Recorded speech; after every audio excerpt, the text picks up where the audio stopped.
Alors, vous êtes un groupe de gilets jaunes qui est arrivé d'Albertville. Oui. On en est à 2 mois et demi.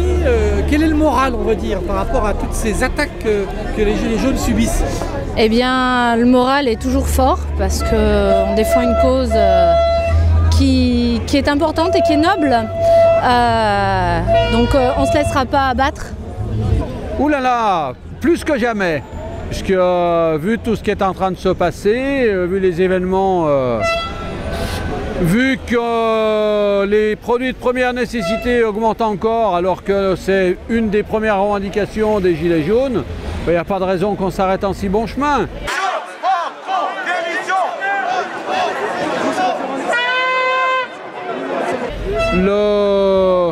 Le grand débat, vu la façon dont ça se passe et dont c'est tronqué, parce que M. Macron, il faut avouer qu'il est plus que bon parleur, donc il est tentant d'endormir une certaine partie de la population, mais je pense que dans le fond, il n'endort pas les gilets jaunes.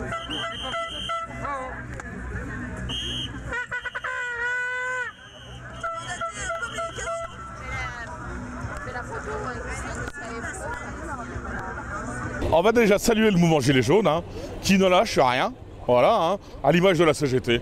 Voilà, donc la CGT était dans les rues, le 14, on l'a été régulièrement aussi. Donc voilà, la semaine dernière à Annecy, on a défilé avec eux. En Savoie, les contacts sont vraiment très très forts avec certains groupes Gilets jaunes depuis plus d'1 mois, 2 mois. Voilà. Moi je tiens à saluer les grèves surtout. Donc saluons tout de suite la grève des salariés de General Electric à Aix-les-Bains. Voilà, face à la multinationale qui ne voulait accorder que des miettes d'augmentation de salaire. Et grâce à la grève, les a fait un peu plier. Mais bien entendu, il va falloir retourner sur le charbon. Et puis les agents de l'hôpital de Chambéry en intersyndical qui appellent aussi à la grève.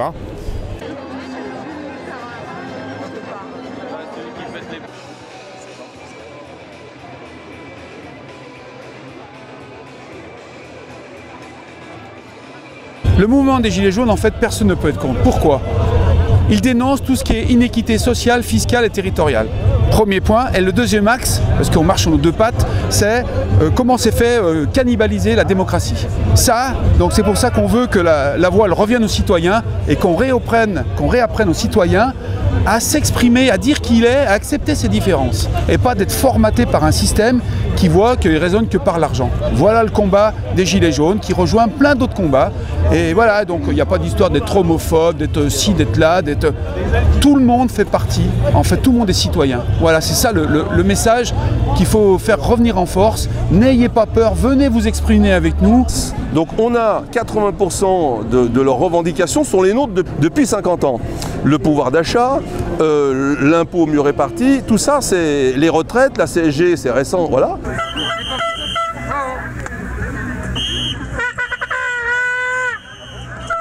Nous de Savoie ça va, il y a des gens qui sont montés à Paris, il y a des gens qui ont subi aussi un petit peu des violences, etc. Faut savoir que tous les gens que j'ai connus qui sont montés à Paris se sont bien fait gazer, ils ont pris quelques éclats de grenades de désencerclement, etc. Mais voilà. Comment vous réagissez vous justement à cette première là On va dire que c'est une vraie jonction entre les Gilets jaunes et les syndicats. On espère que ça va peut-être faire avancer le schmilblick parce que pour le moment on n'est pas...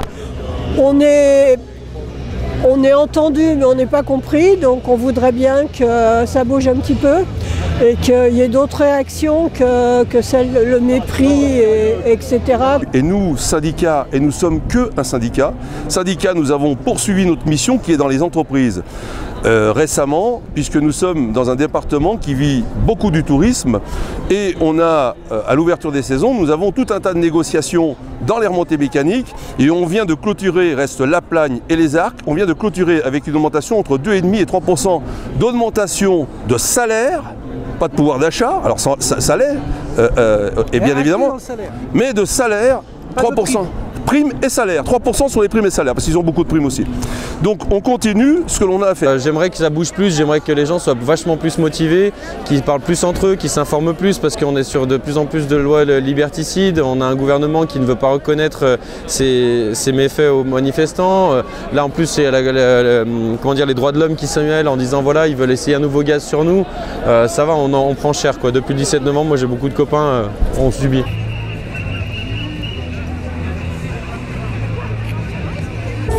Ça fait plaisir parce que c'est ce qu'on appelle la convergence des luttes et beaucoup de revendications des Gilets jaunes, on les porte depuis plusieurs années. Le pouvoir d'achat, l'augmentation des richesses et des salaires et la répartition des richesses. Donc c'est une très bonne chose qu'aujourd'hui beaucoup de citoyens convergent pour changer la politique gouvernementale.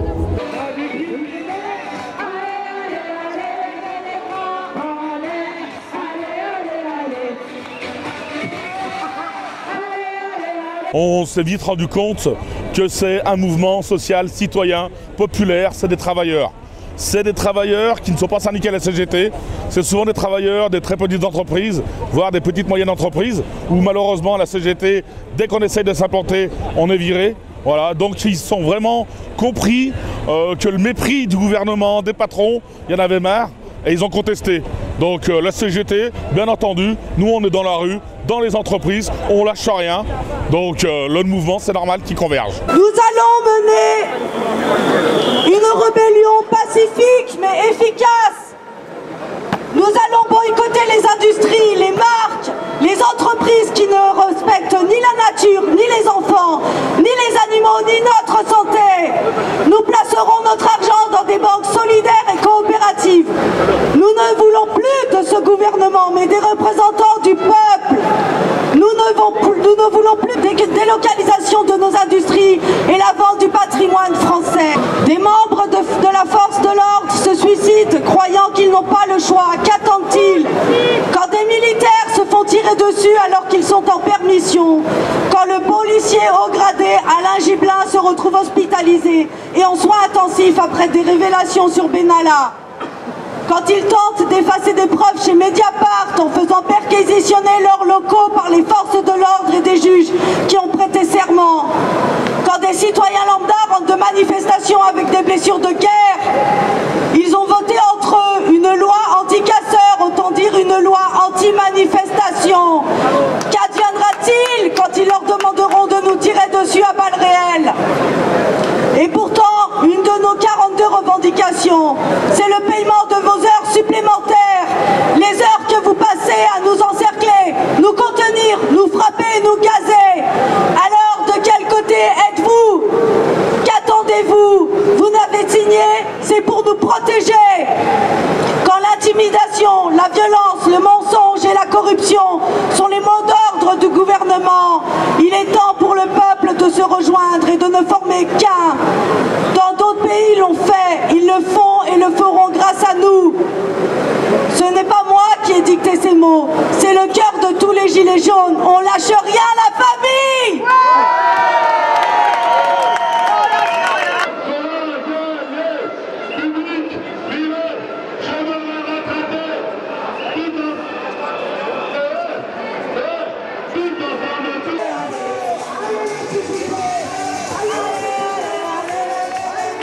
Ça fait des dizaines d'années, voire des centaines d'années qu'on se fait abîmer par un système qui est bien malade.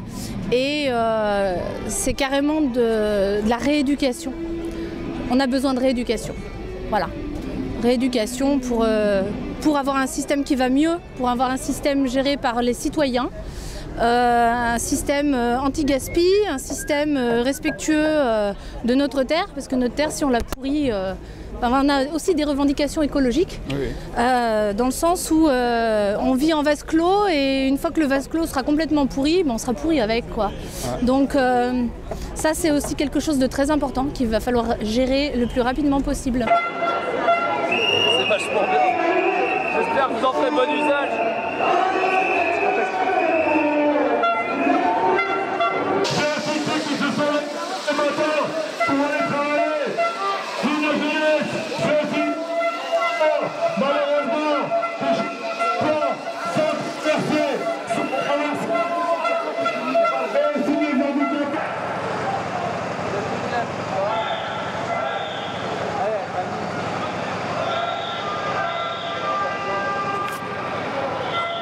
Thierry Repentin, vous pouvez pas me dire un petit mot sur les gilets jaunes? Non, c'est sympa.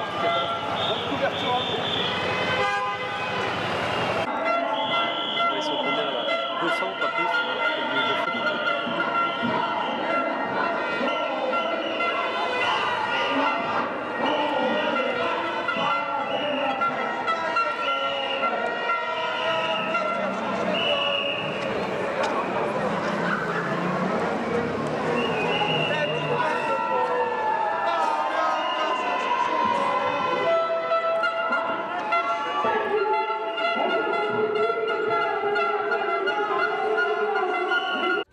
plus important aujourd'hui, c'est que quelqu'un qui travaille doit arriver à vivre de son travail, à avoir des vacances, à pouvoir payer à ses enfants ce qu'il faut, et non pas, comme dit la mère Chiappa, aller à la cantine pour 1 euro parce que la pauvre femme qui travaille et qui fait ses 8 heures par jour, à la fin, elle n'a même pas de quoi offrir la cantine à son gamin.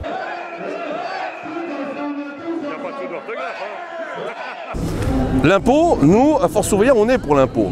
Parce que l'impôt progressif, et non pas la TVA, l'impôt progressif, l'impôt, eh bien, il est lié au revenu et au salaire eh bien, de l'agent ou du salarié. Donc c'est l'impôt le plus juste. Alors que la TVA, que je gagne 1 000 euros ou que je gagne 4 000 euros, on va payer pareil. Par contre, une des revendications, d'ailleurs l'impôt c'est les écoles, c'est les hôpitaux, c'est les pompiers qui nous viennent chercher sur le bord de la route, c'est tout ça, c'est nos profs, c'est etc. Et concernant la TVA, alors bien sûr qu'on serait tenté de dire oui, la TVA à 0 sur les produits de première nécessité. C'est une de leurs revendications. Mais c'est un problème, parce qu'on a une très mauvaise expérience de ça. Il y a une dizaine d'années, on a octroyé une TVA minorée aux hôtels, cafés, restaurants. Qu'est-ce qui s'est passé? C'était pour qu'ils embauchent. Ils n'ont pas embauché, ils ont caissé la différence. Donc on sait presque pertinemment qu'en mettant une TVA à 0, rien ne va bouger et la grande distribution notamment va encaisser le pognon. Donc on ne va rien y gagner. C'est très compliqué à vérifier. À nous, à Sud Solidaire, l'idée de cette mobilisation aujourd'hui ne doit pas être sans perspective derrière. C'est vraiment le début d'un mouvement qui s'amplifie, un mouvement citoyen où tous les syndicats y prennent leur part avec une unité d'action la plus large possible.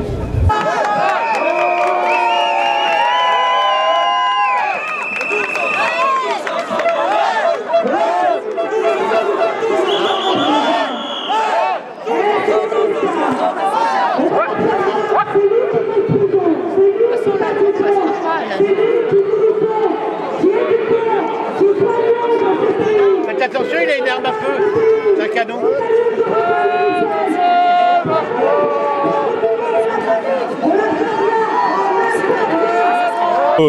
De satisfaire l'ensemble des revendications. On en revient à là. Voilà, j'aimerais bien qu'on parle un peu du profit du CAC 40, du pognon. Il y en a pour satisfaire la justice fiscale, la justice environnementale, la justice sociale, développer les services publics, une protection sociale pour tous. Voilà, donc revenons-en. C'est ce que propose la CGT, c'est ce que proposent certains groupes de gilets jaunes. Et là, on est là pour ça aujourd'hui.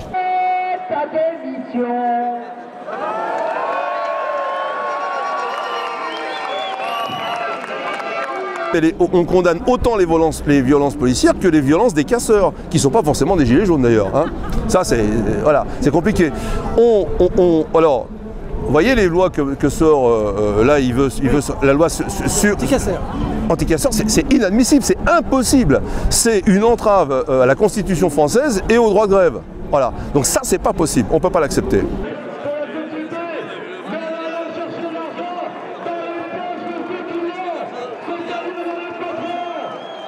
La répression patronale, la répression gouvernementale, on connaît. Voilà. Donc, avec la LDH, on est allé devant le Conseil d'État pour interdire les lanceurs de balles défensives.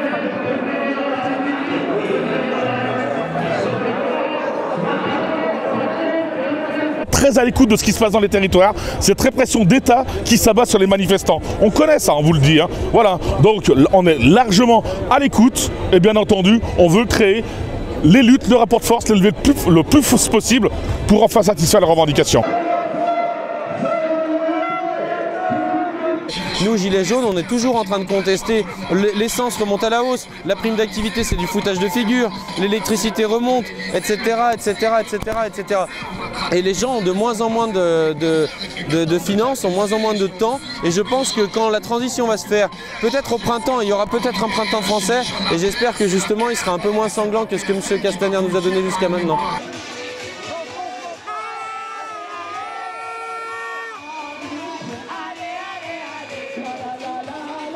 Du côté d'Albertville, il y a plusieurs, les Colères 73, les Mignons, là-bas sur Albertville, les Jonquilles rebelles, Justice pour tous. On est citoyens. Donc plus on est de monde, en fait, il faut chercher ce qui nous rassemble, pas ce qui nous divise. Mettons en avant ce qui nous rassemble. Ensemble, on est plus fort. Merci M. Macron pour l'histoire de la cordée. Mais nous, la cordée, elle est en œuvre. Elle n'est pas que le premier de cordée, et après on coupe derrière, il se démerde.